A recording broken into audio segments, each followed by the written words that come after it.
Бұл сурет шамамен осыдан 2-3 жыл бұрын әлеуметтік желіде кеңінен таралды. 1933 жылы түсірілген суреттегі 60 катты ұстап тұрған адам капитан Кан.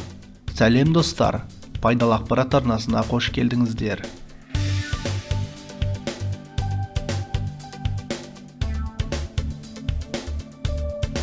Желі қолданушылары бұл сурет турасында екі түрлі пікірде болды.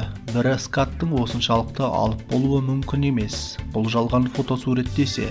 Оларға қарсы тарап, бұл суретте ешқандай да жасандылық жоқ деп қарсы пікірді ұстанды. Ал ақиқатына келсек, бұл суреттегі скат шынымен де жасанды екен. Олай деп айтуымызға мына сурет дәлел. Теңіз бен мұхит суында тіршілік ететін бұл шеміршекті балықтың мүсіні 1917 жылы жасалған. Джеймс Белл есімді азаматтың қолынан шыққан мүсін гипстен жасалып, кейінірек Американың тарихи табиғи мұражайына экспонат ретінде қойылған. Алайда, дүниеде дәл осындай көлемдегі 60 каттардың бар екені өтірік емес. Мысалы, 1932 жылы Флорида жағасынан ауланған мына скат оған дәлел бола алады.